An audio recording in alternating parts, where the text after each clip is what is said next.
Mike, could I ask a quick favour in that Becky Cox from the stream is saying she's having a major problem watching this Hangout because the gentleman talking isn't wearing the famous hat. Do you have it nearby? Well, we've got imposter, haven't we, without the hat, so talk amongst yourselves for a second while. If you're watching, Becky, this is just for you. I'm so glad I'm not the only person. I've lost I'm it. so glad I'm not the only person in the Oh, UK. right, okay, here we go. Oh, no, what's it? How many hats has Jordan got with him there? Here we go. Oh, look, Mike Shaw's in the Hangout. Oh, here we go. It's the real Mike Shaw. Oh, that's a great hat. I love this hat. It's a great hat. Saved so many times from having the man flu. Tell you. Fantastic. There's a little bit of glare off your webcam now, Mike. I don't know why that is. Is it from the picture opposite behind your shoulder? Yeah. He's taking his hat off. There's no, no gleam off the top of his head now. He's covered it up. I thought you'd be getting so famous, Mike, that the leaves come to you. You shouldn't have to walk around carrying one, yeah? So, have you ever gone out and tried to do a shot at a certain time in a certain place and you needed a certain thing and you can't find one? Everybody thinks I've got a collection of leaves, and I haven't. He says that as he opens his little notebook and Pulls out a leaf. pulls out a leaf.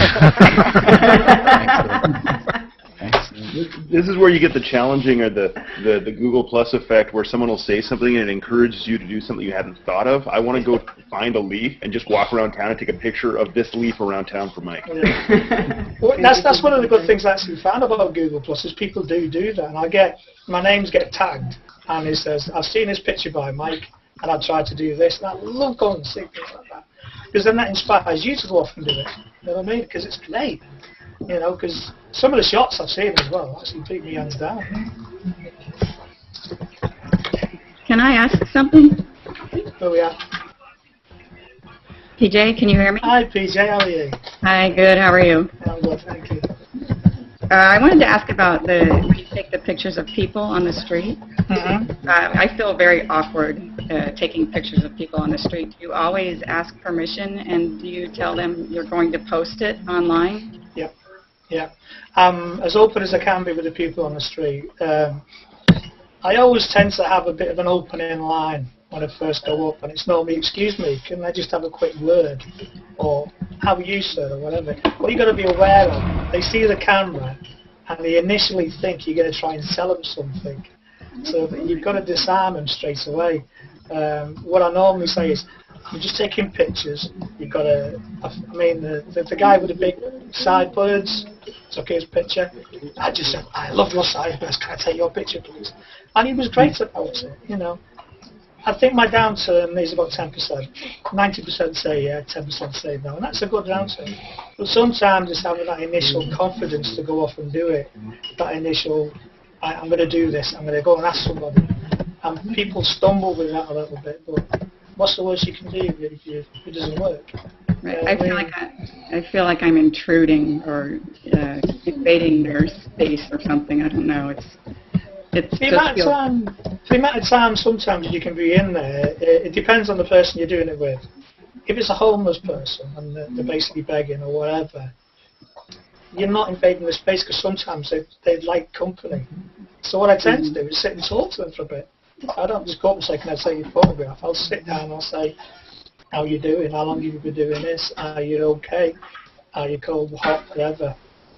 I'll sit with them, I'll talk to them. I'll get to know the name, I'll get to know the situation and that kind of stuff. And then I'll say to them, do you mind if I take your photograph and put it online so other people can see that this situation is still ongoing in this century when it shouldn't be. We shouldn't be doing this anymore.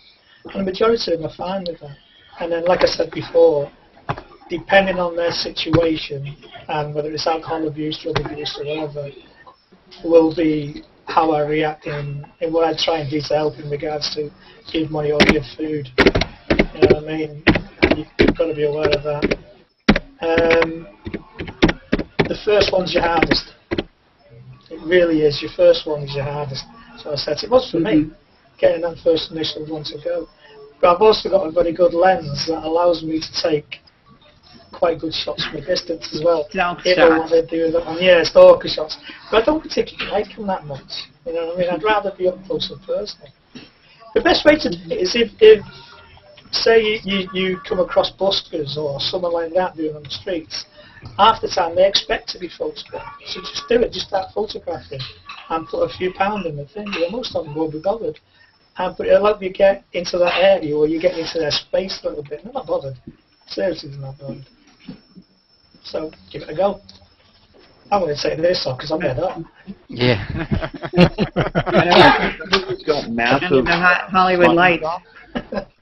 Someone who's got massive mutton chops or a very evocative facial hair styling is probably not the most timid person about like being looked at. Exactly. I mean, I did a load of bikers about 4 or 5 years ago. It was on a big protest rally. There was 10,000 bikers that all got together in a protest rally. And if you see a biker and they got beards down here and that, they don't care if you're going to take a photograph. And most of them pose for you.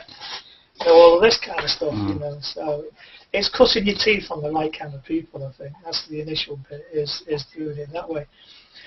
But one other way of doing it is actually take people you know out into the cities and places like that and taking photographs of them in them locations. Because where people feel awkward as well, it's not so much as well as asking the people can you take photographs, it's the location they're in doing it. Because people feel a bit awkward with this big camera or whatever it is. So try that. The first one's your hardest, but once you've done it once, you'll love it. Must be Athena's turn to try out the microphone. It's got to be, isn't it? I can't see. Is it? Say something, Athena. Say something. No, she's gone quiet. Is it working? Okay. Yeah, we Yeah. I had to mute myself because I got in trouble for my keyboard. Oh, I was tapping away. So sorry about my keyboard. Hi, Mike. Hello, how are you? It's so lovely to see you. You know that I'm really attracted to your people series because for me it's something that I know that I could not possibly do. The landscapes, yeah, I might be able to do that one. But I'm really interested in your interactions, particularly the emotional part, because I think if I sat down next to those people and had the conversations that you obviously have, I'd fall apart. Do you ever just sort of lose it? There's been the odd few where I've spoken to them and I've struggled a bit. There was, I can't remember the name, the last one I put up was a lad of 22, and he's homeless and he's in Manchester. He's been homeless for 4 years. He's 22, so he's been homeless since he was 18. And you could tell by talking to him he had issues. He couldn't talk properly, he couldn't articulate properly. For me that was an issue, because what can I do for him? You know what I mean? It wasn't a drugs issue with him, it wasn't a drinks issue with him, he was just homeless. And the most I could do was give him some money. And the same day I was actually sat talking to him, I saw Alan again, just down the road, who I'd photographed many years ago, playing his flute on the road, begging for money. Now Alan's 60 or 70 odd years of age, you know, and I thought, he's still here. And I think what gets to me more than anything is the fact that this is the 21st century, and we're supposed to be civilized, you know, and we still have people in this situation, and that's what hurts, I think, more than anything. But there's plenty of them. There's a lot of people I come across sometimes, and it really gets you. But I weigh it up with the fact that I come across some other people that seem so fantastic to me, and so upbeat, so lively. Patrick was one of my favourite portraits. He was in a wheelchair, getting pushed around by his 3 daughters, and he was 80 odd years of age. He'd been in Burma and everything like that. And I said, can I take his picture? I actually said, can I take a photograph? And all the 3 women went, oh no, you're having that pictures, no. I said, no, not you, not you. I said, it's the old gentleman in there. And they said, okay, yeah, well, you took a picture of him. And he just gave me that look of, you know, eyebrow up, looking over. He's like, who are you taking my picture? And he called me Sonny a lot. So we had a chat, and he was in Burma and everything like that. So you've got to be able to, within yourself, weigh up the good and the bad. you are going to come across people who are in situations that you can't do much to help, apart from giving some of your time and a bit of help and whatever it is you can do. But you'll also make other people make you smile. And a lot of them do. A lot of them do make you smile. And there's even some of the homeless people make me laugh and giggle. Peter's one of them. I've took numerous pictures of Peter. And he's a rogue. He really is a rogue. But he's a nice rogue. He's a friendly rogue. I mean, he's always got a scam going on somewhere. You know. And he lives in Warrington. I always know where to find him when I go and photograph him, have a chat and give him some money. You know, he's a nice bloke. But he's homeless. You know. Shouldn't be like that nowadays. Makes me thankful for what I've got. And there's a conversation stopper right there, isn't there? So somebody needs to jump in with a good question or comment, smart comment. I'll tell you what, actually, can I ask Mike, if it wasn't photography that was taking up your time, then what are your other passions, whether it's that you see running around the Google Plus stream or anywhere else for that matter? My other passions is motorbikes. I have a Yamaha Big Cruiser XPS 1300. I'd like a bigger one, but my wife won't let me have one. So I was out on it today. We woke up and it's like a spring day. Leathers on, coat on, helmet on, bike gone. That's my pressure relief motorbike, it really is. My wife comes out with me on it sometimes. My wife is a big MotoGP, motorbike racer fan. She loves it. She follows them all. So hopefully we're going to try and get to some of the races this year. I'm trying to think what else would do. We talk to my wife. It's everything's photography. Yeah, trivial stuff. Movies, something we don't know that could amuse us for 10 seconds or something. I know Mike. He's just been to see Florence and the Machine, so he's obviously into his music. Oh, Florence. Absolutely wonderful. Stunning. She's one of them people that can sing like you wouldn't believe. And when you hear her live, it's wonderful. Absolutely love her. I can't praise her enough. She's as mad as a bag of frogs. She really is. She's completely... The best ones are, aren't they? Yeah. I mean, she came on very Art Deco. Scene was all set up all very Art Deco and everything. But, God, she can sing. I recommend if you can get to see her live, go. Seriously. Because she's as good live as she is recorded. Yeah. We went to see Mumford and the Sons last year. Big fan of bluegrass, modern bluegrass music. Love them as well. And I've got a very eclectic taste in music. My wife's a big reader, as you can see behind me. Books and books of bookcases. But I'm an ordinary guy. I'm no different from anybody else. I just got a lucky break on Google Plus. Can I just echo something on that? Something I'm just putting in the chat. You say an ordinary guy who on the 28th of March should go past 1 million followers. So you can't be that ordinary, to be perfectly honest. There's something special there. You get to the point where you stop counting them. If you're going to be honest, you know what I mean? If all of that, I keep saying this, it's not the amount of people you have circled you, it's the amount of people you interact with. That's what makes the difference. It's people like the people here tonight. It's the people I talk to in my streams. Admittedly, it gets harder the bigger the numbers get because you tend to get lost in your own stream, trying to get out of it because you're spending that much time answering questions and so on and so forth within your own stream. And I miss sometimes getting out into the hubbub of Google Plus as it is, so to speak. Can I ask you about that, Mike? Because there's something that I uncovered which I did share in the stream earlier, which for me as a bit of a data guy is amazingly mind-blowing, and that is, the first question is, do you, I'm not going to say the obvious here, but do you actually engage and put comments on your own posts? I know it sounds an obvious question, but... When I can. Yeah, because I know a lot of people don't, When I can, I do. If it's a specific question or something like that, I've got to the point now where I +1 a lot of the comments on my posts when I get a chance.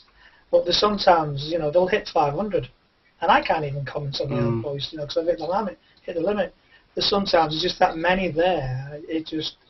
I put one on today, and I think there's something like 200 comments on it, and I can't respond to all of that. My emails are 20, 30 a day. You know what I mean? So there is everybody says, oh, it must be wonderful to have all that many people following you, but there's a downside to it as well, especially when I'm not like Trey Ratcliffe. I don't have a team behind me. It's me. This is who does it, you know, so to speak. So there's a downside to it as well. But I've always said, I think, yeah, I think just going on to that for the people in the room and people watching is that there's something I'm involved in, and that is taking the, you know, anybody can do this, but you take your 21-digit ID number, which is completely, you know, unique to you, put it in the inverters and put it in. Now, what I'm going to be looking at in the next couple of days, you know, for everybody, including you, Mike, is that I believe that, and people can prove me wrong, and that is that with 74,500 different public Google entries for your name and your ID, that actually makes you more or less about double of your Robert Scobles, and certainly about quad or 5 times the amount of the, you know, the Trey Radcliffes. You know, it's a public figure, which is an amazing thing of an engagement value that I'm trying to look at. So I'm not saying that because you're here. Well, I am saying it because I'm here, but also because it's blown the data away. And with somebody like Vic Gundotra, I just emailed a little bit earlier and said, you know, you need to look at this because this is amazingly interesting of what Google public search knows. So I think, you know, everybody can be aware of it. And if anybody's watching, please send me some details of why, you know, this is happening. It was a challenge from Mike earlier on where he got me to try and find somebody that had more, and it's impossible. We were looking, nobody comes near the figures that you're generating on it. I think at the end of the day, Google Plus is all about interaction. That's what it's been built on. You know what I mean? It's the foundation stones that they put in place for it, and it's down to us as the members of Google Plus to actually do it. Because Google Plus is not going to do it for you at the end of the day. You know what I mean? They'll give you the tools to do it, and they'll say this is how you can do it. At the end of the day, it's down to you how you go about do it. I have a love of going off and finding new photographers on Google Plus, and admittedly, recently it's getting harder and harder and harder to do it because of the amount of time I'm spending elsewhere. Or it's something I need to go back and review, because if I can interact as much as I can, there's no reason why I can't be doing my photo of the day anymore. Reintroductions anymore, and that kind of thing. When I first joined Google Plus, I set up a group called Plus G Plus, where it was to encourage people to share works that inspired them. And I allowed it to grow to a certain length, and then I've allowed it to peter off because it's not required. The group AS aren't really required anymore because the amount of sharing that goes on within Google Plus is so in depth and so well done. You know, we don't really need that anymore. That group doesn't need to exist because people are doing it anyway. Initially, it wasn't happening, so it was to give that initial kick that people would share other people's stuff. Some of the issues I have sometimes is everybody says to me, oh, you're in What's Hot again, you're in What's Hot again, you're in What's Hot again. I would like to see What's Hot have some different algorithms where they can pick up on smaller artists or photographers not so well known and get them in there as well, you know, because it is hot. You know, it's hot by the likes of me and Trey and Tom, and you know, it needs to be more fairly shared out. You know what I mean? The only way I can stop it is not upload anything. And I can't do that. Does that not make you a little bit nervous, where you might think, you say good morning pluses, and then you go to put an image with some words to it, and you know by now that it's going to get a lot of +1s and a lot of shares? Do you like hovering over that keyboard thinking, oh God, am I writing the right thing, or you just do it? Well, I've got to the point I just do it. You know what I mean? But you know, the options are the likes of the people that what we call the power users or whatever. I think it was a term that was phrased a while ago. Are the people that should be there to get the smaller people seen, to get them known, to get them out. I know Trey does it. He's pushed a guy called Jamie Abera a few times. I know Jamie Abera from DeviantArt, and he is a fantastic photographer. Thomas does it every now and again, he does. But Thomas Hawke and Lotus Carroll do it through their Photo Talk webcast as well, where they try and bring people out. But I think Google Plus should look at algorithms or whatever it is it's called, whatever you play with, where it can, for every 2 or 3 big names you put up, they throw in a small name as well. You know, could you imagine what it'd be like if you're someone who's only got 1,500 people that follow you, but you work on the percentage of the people that are +1 your name and the shares you've got against the people that follow you, and you suddenly find yourself you're top of What's Hot? How made up would you be? I'd be over the moon. You know, that could be easily done. I think that could be easily done. I think we should do it. So I think we need to find a way of, I don't know, power users hogging the limelight, so to speak. Anyone else got some more questions knocking around? Oh, Dennis.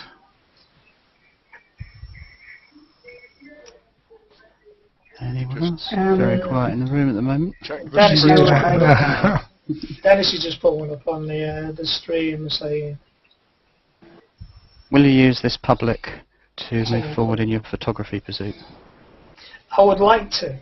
I would love to do this as a business, but in this day and age, in the economy and everything, trying to start anything off as a business is not so easy. And I'm quite open, I'm quite honest in regards to, I don't really have the wherewithal or the know about how to start a business up, you know what I mean? So I have to work to support. You know, I do a day job. I enjoy it. I like my job. It's not a bad job. But if someone said to me, do you want to do that for a living? Would you like to do that? Photography would come first. I've had offers to go and be a wedding photographer or a studio portrait photographer, and I've turned them down because it's a bit like selling your soul to the devil. Sorry, wedding photographers and portraits, but it's just not for me. I can't do it. So how many cameras do you actually own if you line them up in a row? Believe it or not, I've got one working camera, which is my Canon 7D. I also have the Fine Pix, which is the one I first got, and my son managed to break. Oh. And I've got a Canon 400D, which is my first DSLR, which took a swim in a lake. So, when you said you got one working camera, is that exactly what you mean? So if that thing breaks right now, Mike Shaw's got no camera, people. You're from Canon, or even Nikon, and Mike Shaw is saying that he's got no camera. Yeah, I'm a Canon man. I like Canon. I do enjoy them. I keep saying that I need to upgrade to a full-frame full-frame sensor. Costs, you know what I mean, at the end of the day. You know, like I say, I'm not sponsored by anyone. You know, I don't run a business or that kind of thing. It'd be nice if Canon wants to come along and say, they'll sponsor you, and I say, yeah, 1DX would be lovely. You know, but, you know, it's a case of seeing what happens at the moment. It's still early days. You know, Google Plus is still a baby at the end of the day. If they come along and speak to you, Mike, send them in my direction as well, please, Mike. What are your thoughts about equipment, Mike, as well as just the photographer's eye, the human eye? Because, I mean, I'll confess, you know, I've got quite a lot of people following me now, nowhere near anything like you've got, but the camera I use is that. That's it. I'm not using a DSLR, that is all I'm using. But the images I'm getting are alright, but then again I had an art college background, so I think it's more about the eye than the equipment, but other people argue the other way, so I wondered what your take was. I would say at the end of the day it's 90% your eye, 10% equipment. The only equipment, if anybody says to me what equipment is important, the only equipment I say is important to you is your lenses. At the end of the day, your lenses are important. And that's going to be down to clarity more than anything else like that. It's not going to make you a better photographer if you've got a top-end lens or a top-end camera. You can't do that. You can go to college, you can go to university, you can go to anything. To be a photographer that has the ability to draw the viewer in, then you have to be able to put something out. And you do that through what's here. Like I was talking before, it's when you take a picture, it's what you want people to see. It's not what you see, it's what you want people to see. A couple of things I want to talk about was passion over ability, over technical ability. And that's exactly the same kind of thing. I have a massive passion for photography. I love photography in any way, shape or form. I can look at it, I can read about it, but I enjoy going out and doing it. And I enjoy the post-editing side of it. But if you stick me in a room full of camera buffs, I'll be the one at the back going, and I wouldn't know what half of them are talking about. I'd be the one at the bar. Yeah, but I know with the camera what I need to do to get A, B and C. And when I get A, B and C and I take it home and I do a bit of work on it, I end up with A perfectly formed as I need it to be. So I believe, I mean, there's going to be people out there who disagree with me. You've got to have a camera, you've got to have an eye for it, you've got to have a feel for it, you've got to have a passion for it, and you've got to believe in what you're doing more than anything. And if you've got that belief, you can make some fantastic shots. And the ability to stop and photograph something that everybody else has walked past. Yep, without a doubt. That is without a doubt. It's the other thing is that I do, and I always say it to a lot of people, is I frame my world. I do, you know what I mean? Everything goes through a viewfinder.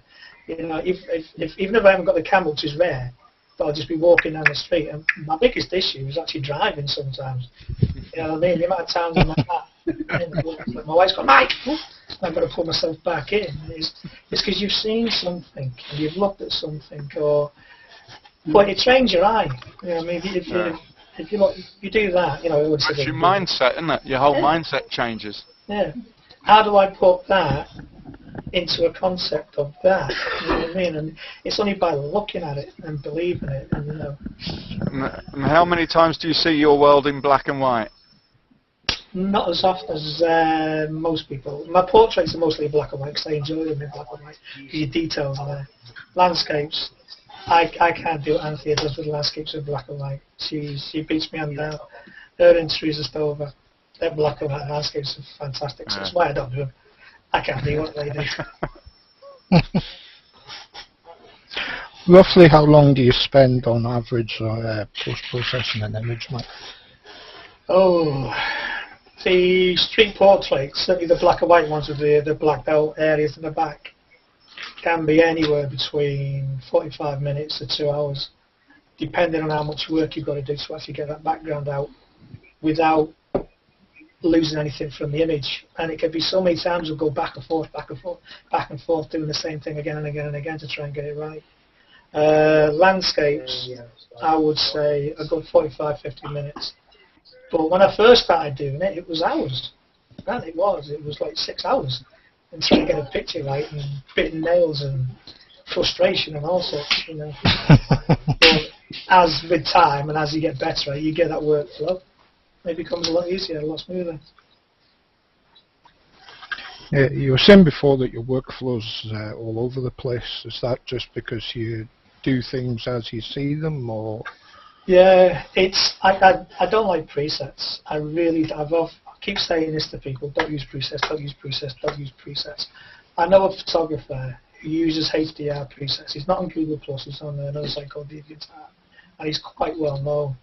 But every single image of his is, to me, looks like the last one because he uses presets that he's developed, and it's like, and after a while, you see 100 of his shots, you don't want to look at another shot because they all look alike. So my biggest thing is don't use presets. It's a case of taking the piece of work you start with and seeing where it takes you, more than anything else like that. And it all starts with the raw file. You know, once you've got your raw file, open it up. That's when you make decisions what you're going to do. You don't have a preconceived idea, then you just follow your nose, as it were. Sometimes, yeah. It's. I mean, obviously the street portraits, unless it's a specific reason why I don't go black and white or I don't take all the background out, then normally that will follow a certain route because I know what I'm doing there. Landscapes, it'll be open the raw file, look at the raw file and decide where I'm going to go with it. I just have to say, I really like Jordan's hat.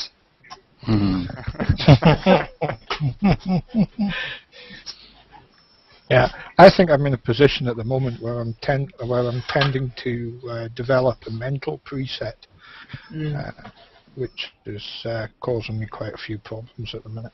Yeah. Down the same route again and again and again. Yeah, you've got to.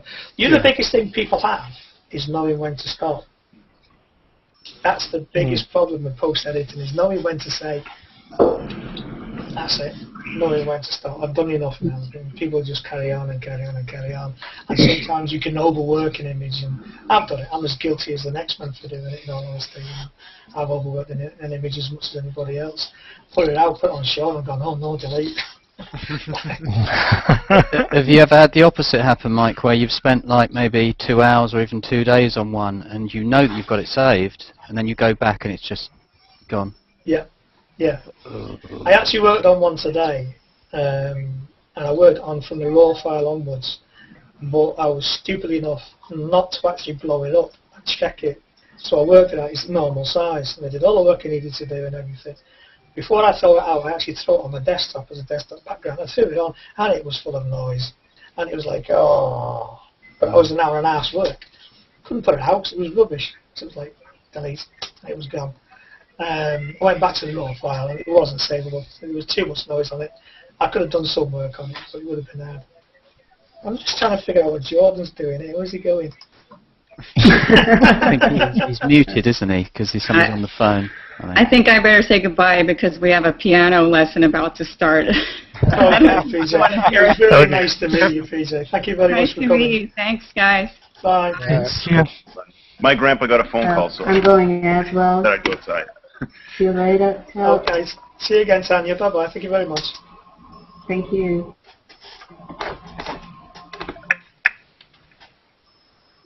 So where you sat now, Jordan? Are you outside? I'm outside, yeah.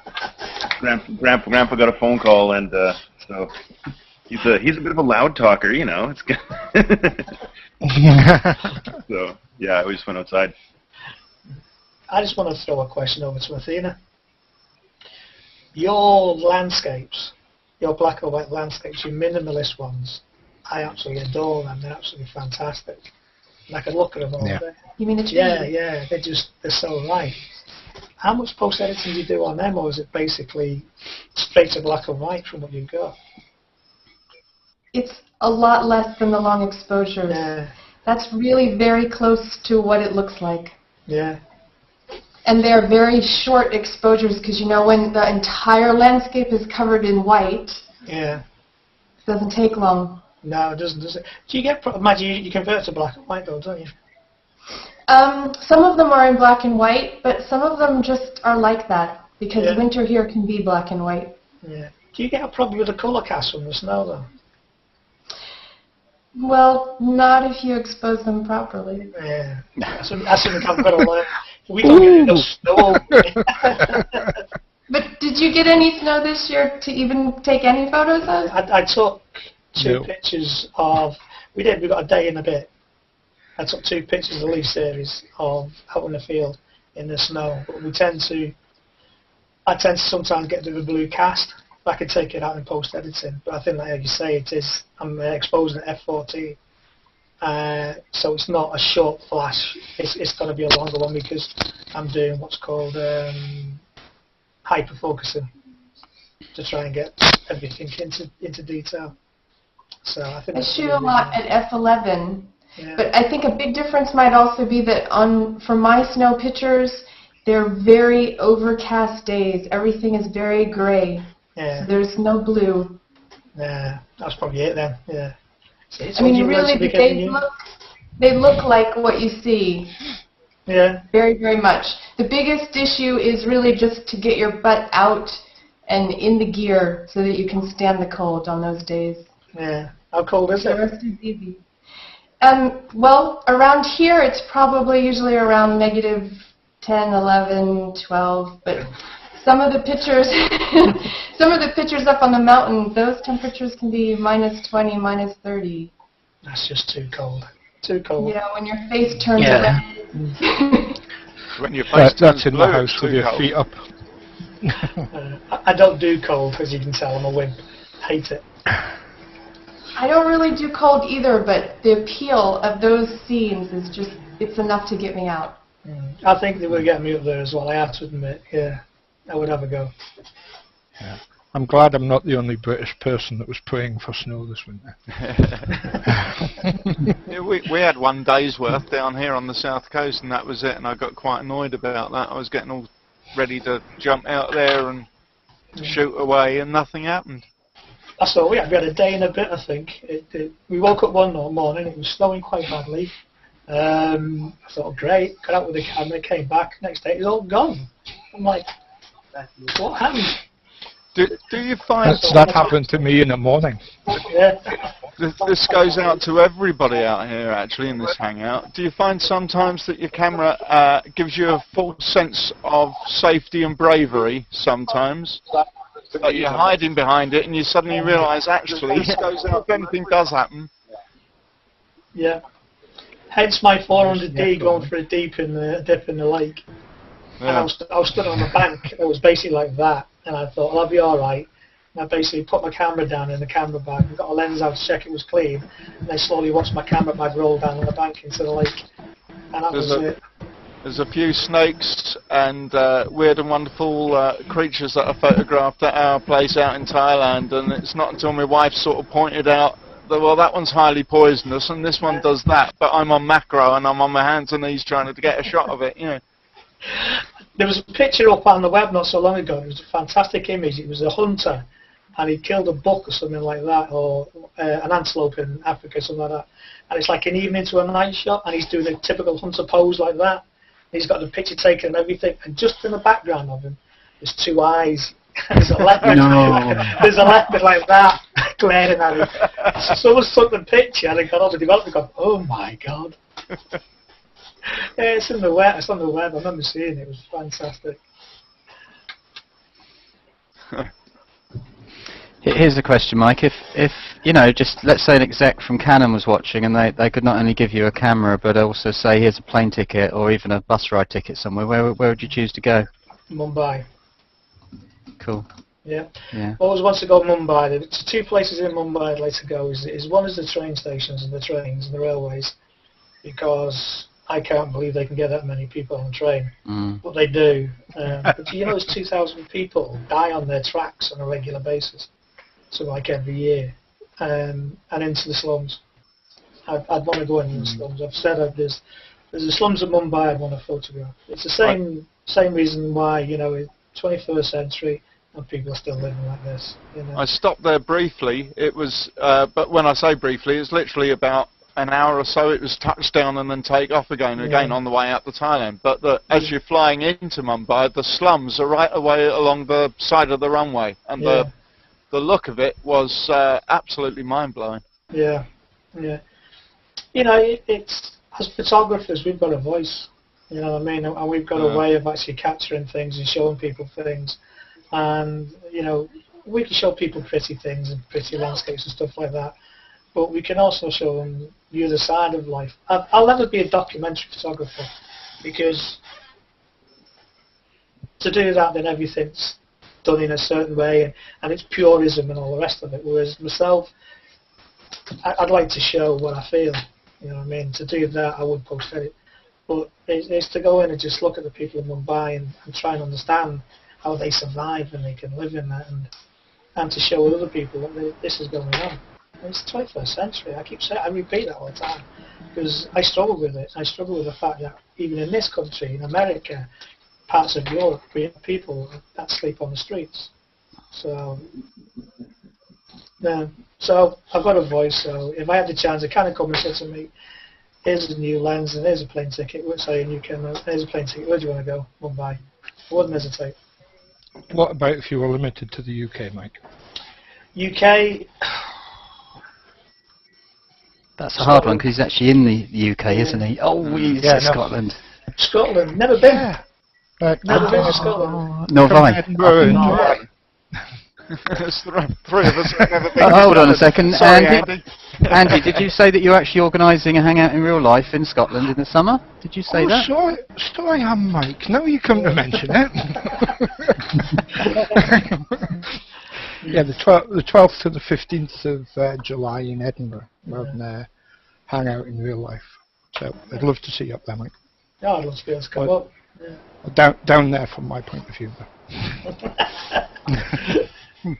Yeah, I've never been to Scotland. My in-laws have been, and they said it's a lovely place. And you go into the locks and places like that. And I'd love to do some long exposures out in the locks. I mean, I think Athena is saying, you know, imagine being up in the locks and doing the long exposures. I mean, the closest I've come is Westwater, and it's probably the image that's been seen the most of mine is the long exposure there. You know, that's a beautiful place. Yeah, I looked a chance to get to the Lake District, go to Westwater. It's stunning. I looked at one of your images of Westwater the other day, and I would have sworn you were in Scotland. Yeah, beautiful place, beautiful place. And the good thing is, it's owned by the National Trust, and they don't allow anything built on there. No cafes, no. There's a road that goes on, and at the very end of the road, there's a pub, and that's it. Nothing else. And then, so you got to take the same road to come all the way back out again. That sounds like a great place. It's fantastic. It's fantastic. Where with a pub? Yeah. Sounds I like love the place perfect. like that. One road in, one road out, the pub at the end of it. You haven't done any hanging around Gretna Green then, Mike, with a camera, you know, waiting for some portrait photography for these are locals, for those Not yet, anyway.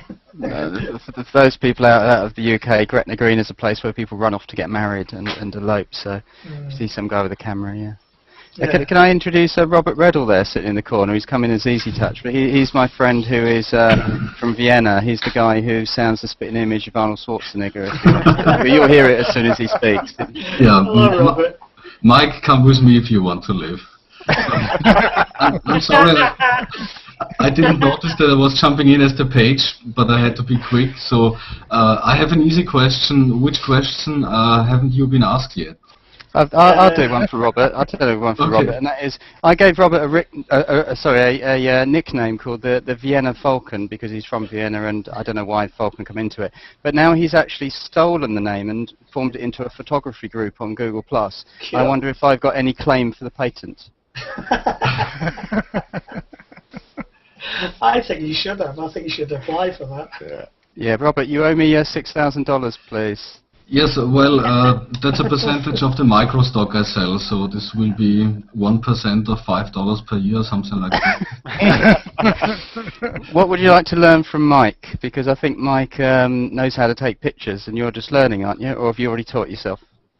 No, I'm only in it 3 months, and so for the beginners I would like to ask you, Mike, what was the breaking point that you took it from a passion, from a hobby to doing it professionally? I mean, that you were able to get money out of it and live. I'm still not actually what you'd actually call a professional in regards to, I get money out in small bats, buy or sell prints and stuff like that, but in regards to the likes of Kobe Brown and Trey Ratcliffe, I'm not there yet. That's the next stage, and that's where I want to go. I class myself as freelance, but I actually hold down a job in a chemical plant, which pays all my bills at home and everything like that.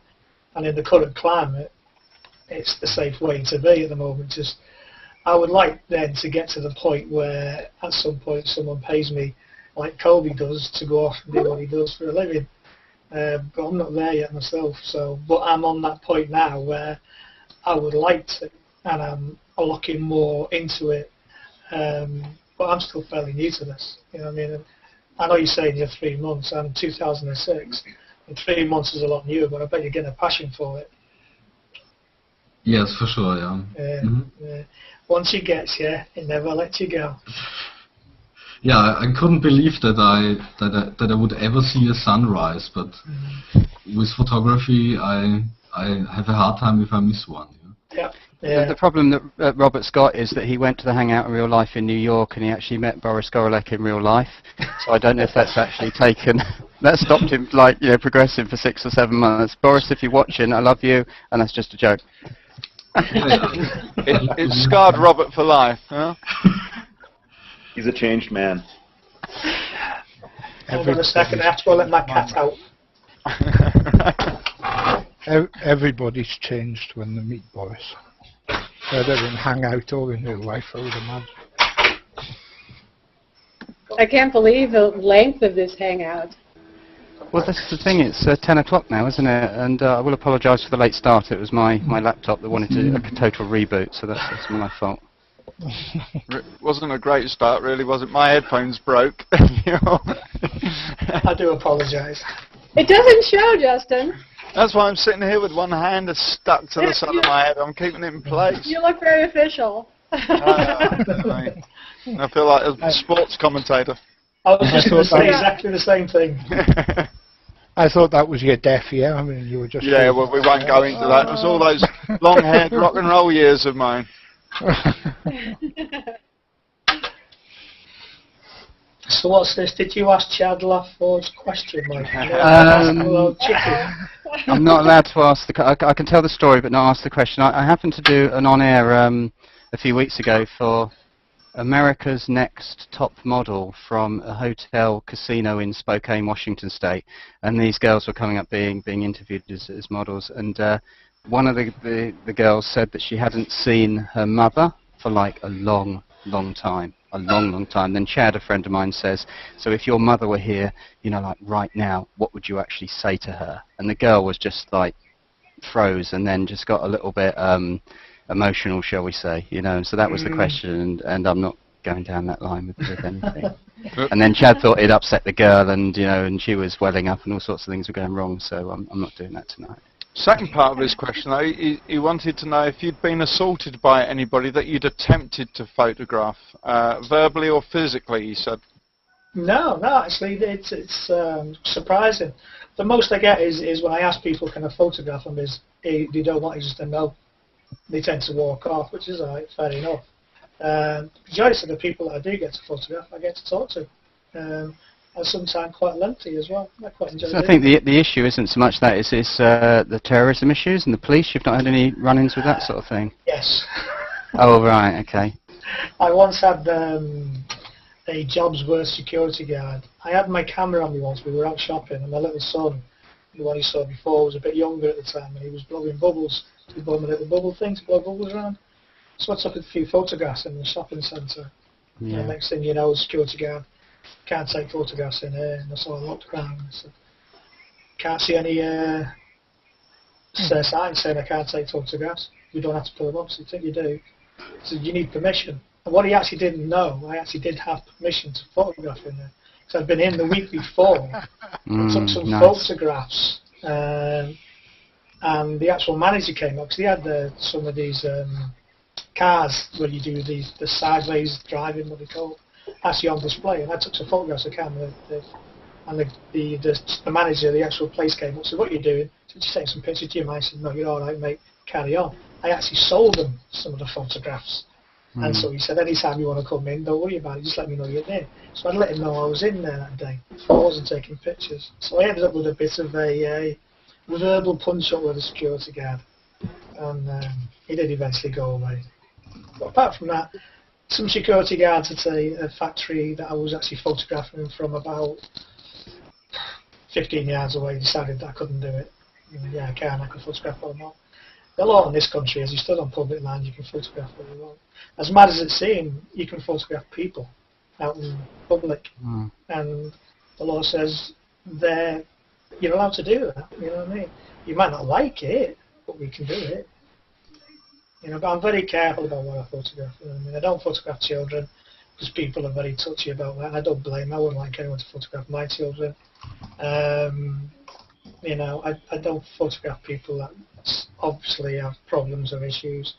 And I don't do many distance shots. And if I do, I take a distance shot. I'll then go up and talk to the person about it as well, just let them know I've done it. You know? Can I ask the most important question of the night, please? And that's how do you feel now compared to how you felt 2 hours ago before the Hangout started? A lot more relaxed. That's the bit when this was coming up, I was quite nervous about it, because I'd never done anything like it. Well, apart from the sport one I did with you and Justin the other day. But yeah, this is new to me, like I say, and I'm not technical, but anything like this. There are only two things about Hangouts that you have to learn. The first thing is to get over the fear that you pressed the join a Hangout button the first time. Yeah. And this very quickly converts into that you have a hard time to press the little exit button. Yeah. But I think what surprised me more than anything was the actual reaction to the Hangout when we put it out there. Because I didn't expect that. You know, all these people say, "How can we join?" I'm going, "Hang on, how many?" You know, I spoke to you and you made a circle for it and all that. It was nice though. It's a bit of an ego boost because you think, well, people want to come and talk to you. Will you be doing it again? Oh yeah, I think I like to do this again. Yeah. But what I like to do is I think we'd do a future one. We'd have some. Probably a bit more structure. I mean, this has been nice and relaxed, but a bit more structure in regards to talking about certain things and having like an agenda for it, so to speak, but still relaxed. I like the relaxed feel of it. It's like a bunch of people just hanging out. You know what I mean? But yeah, I'd definitely do it again. Yeah. I think the thing that's really impressed and amazed me, that's amazement's the wrong word, certainly impressed and reinforced, and that is for those people who do not know Google Plus, of the complete emotional attachment that is with it. And I would say particularly with your photography and your account here, that people are so keen to come in and meet you, and I think that's a real feather in the cap of not only us but also the Google Plus unique system. Yeah, I love it. Google Plus is such a fantastic Google Plus is such a fantastic piece of kit. You know what I mean? It is. If you treat it like a tool, a piece of kit, of a way that is opening doors to talk to other people, this is the one you want to be on. You know what I mean? I still use Facebook. I still go on there now and again. But for me, this is just, it's just hands down. It's got everything I need. You know what I mean? And people just got to look for it, and you'll find it. You know, it's out there. You know what I mean? And there was this big thing about Google Plus being a ghost town. Pardon? This is a ghost town. We're not doing very good, are we? You know, I think the place is fantastic. I love it. If this is a ghost town, I'm happy to live in a ghost town. Yeah, me as well. I have to say, Mike, you changed my life in that respect, because when I was on Facebook, I was still very kind of privately posting to just my little group. And you wrote me a little message one day, and you said, Robin, I want to share one of your paintings, but I really think you should go public. Yeah. And it really, you know, it changed, because I looked at it, because I teach people. I teach people art. And one of the things I'm always telling them, I said, you can't hold on to your babies. You have to just let them go out in the world, because it forces you to create more. And I'm like, wow, I'm not listening to my own advice.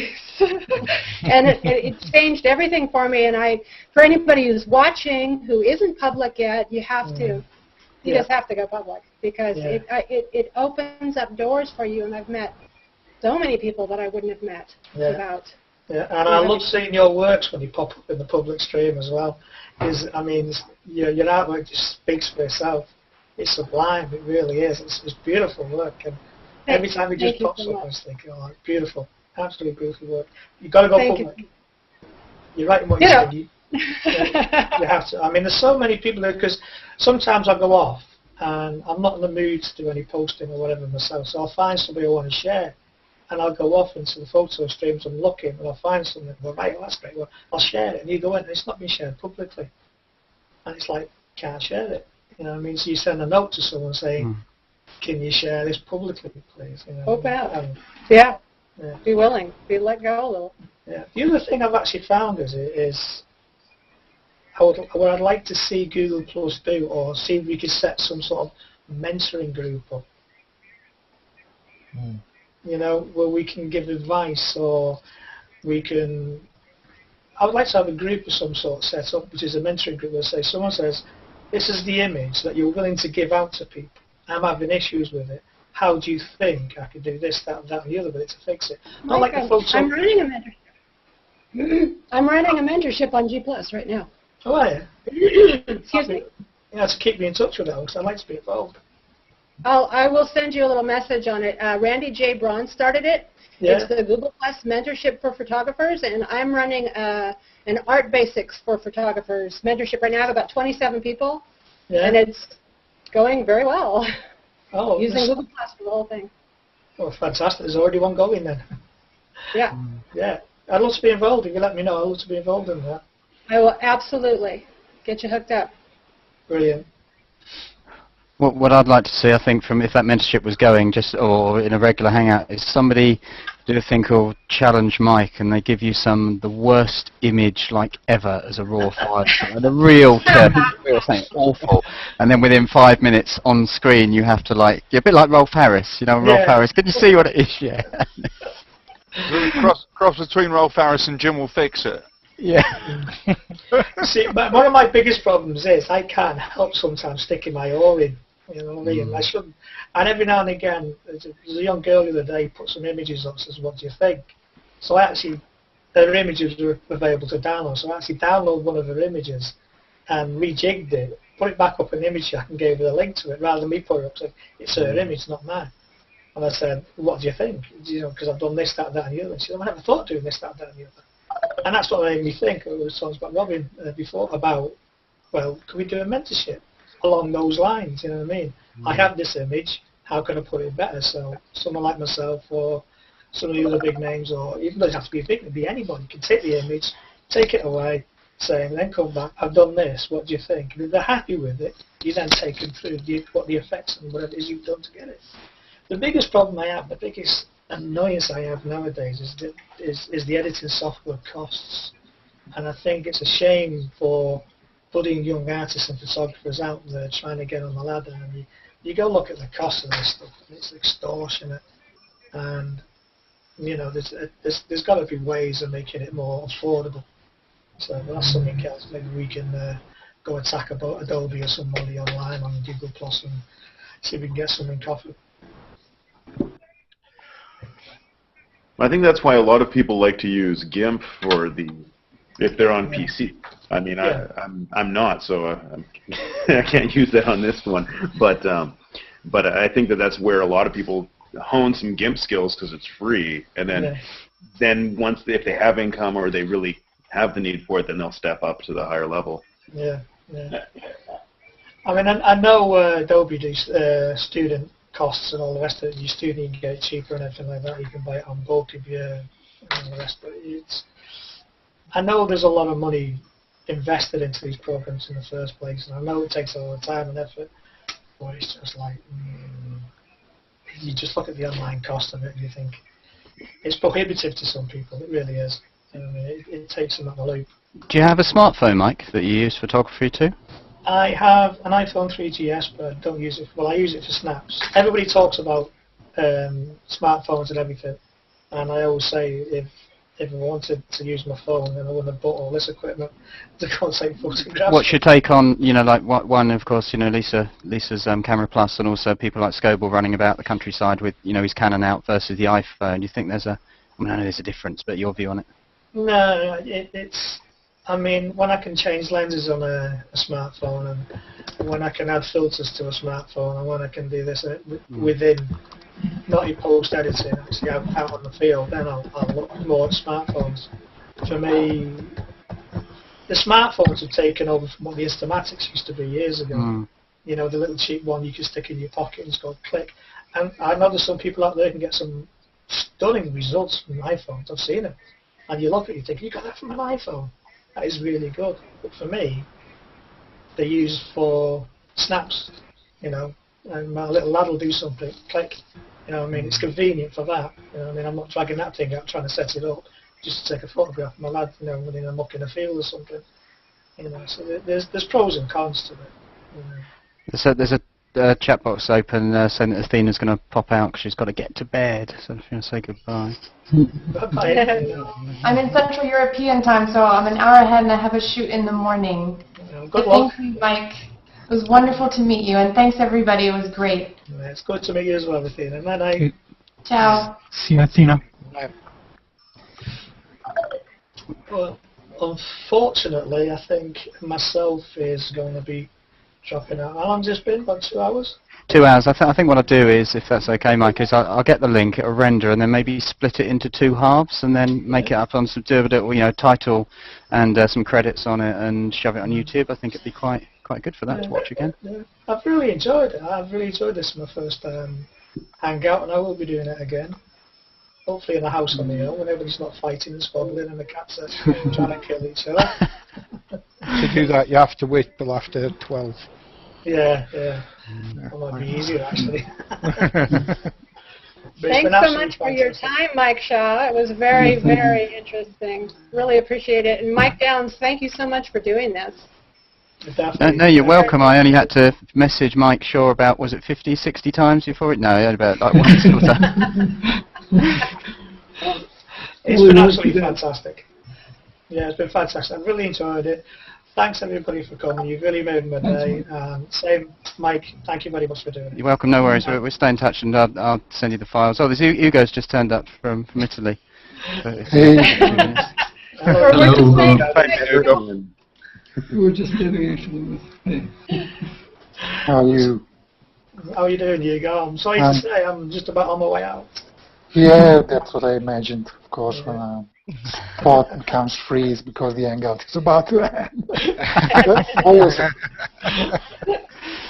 Well, I know that we'll be doing it soon, again, in the future, so... Now looking forward. Okay, then. Once again, thank you very much. It's been a great night. Good night, everyone. Thank you, Mike. Bye, Good night. Bye-bye. Thanks, Mike. Thanks very much, Mike.